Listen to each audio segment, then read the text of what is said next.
Menglong's experience as a victim of the black industry chain. Warning: the following content discusses topic which may be triggering for some individuals, particularly survivors of related trauma. Viewer discretion is advised. If you're feeling vulnerable, consider skipping this or seeking support. Continued from non-human factors behind the black industry chain. Menglong was taken from his birth mother at the age of 3 and brought to an underground laboratory, where countless children from ethnic minorities were held. The researchers divided them into experimental and control groups, drawing their blood daily for experiments. The children would cry and scream. After being injected with a certain substance, they became dull and slow-witted even when harmed. They could only smile vacantly. A large number of these injected children were sold overseas. At first, you didn't know what fate awaited them. He guessed they might be adopted by wealthy families. You quietly observed as he grew up and gradually gleaned from conversations with researchers and agents that these children had been sold to an island where they became objects of amusement and pleasure for prominent figures. But with limited information, you could only vaguely know that the children were suffering. It wasn't until later that you gathered some evidence confirming just how evil and terrifying the CCP's black industry chain truly was. These prominent figures not only violated children, they consumed them. And shockingly, this practice originated domestically in China before spreading abroad.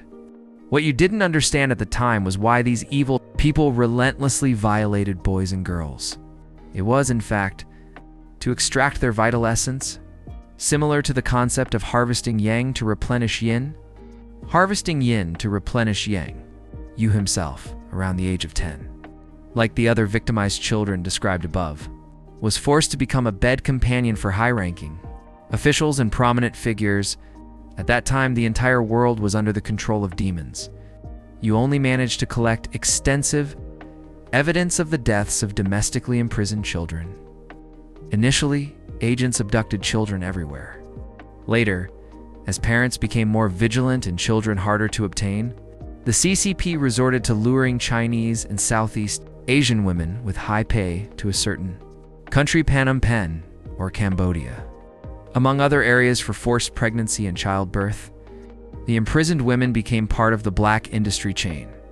The babies they produced had their kidneys harvested for transplantation. Their liver tissue fluid was extracted for buyers. Umbilical cord blood was drawn for stem cell sales. Placentas were sold to pharmaceutical dealers to be processed into ZEG, placenta-based medicine. Children fortunate enough to survive were subjected to repeated sexual abuse, and those on the verge of death from abuse had their adrenochrome extracted.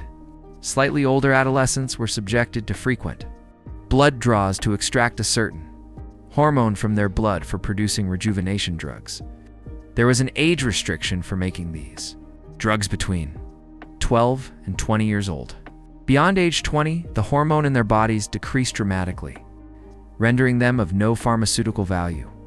The entertainment industry was one of the primary consumers of these rejuvenation drugs, especially Hollywood. Artists feared aging by injecting a hormone extracted from the blood of these young people. Their skin would become elastic and radiant, more natural and beautiful than any cosmetic procedure. The massive demand for rejuvenation drugs created a massive demand for the adolescents who served as raw materials. This is one of the reasons why so many teenagers have gone missing within China. In China today, everyone lives in fear. Parents watch their children closely.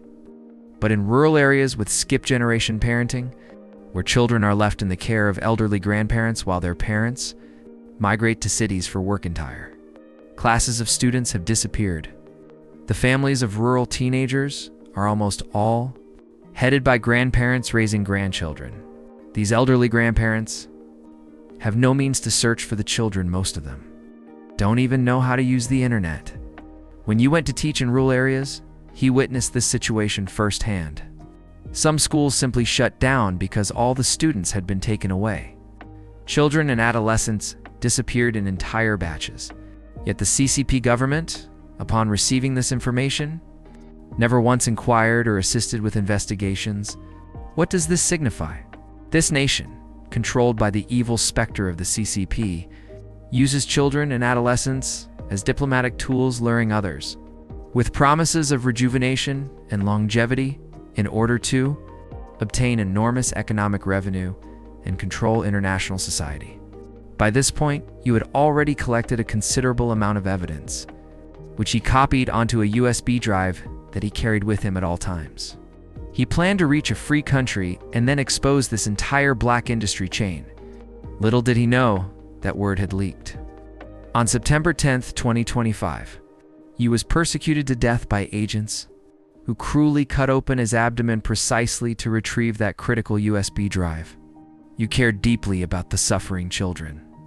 Because he himself had once been a suffering child, he does not care about how he was tortured to death. He does not worry about himself, nor does he seek revenge.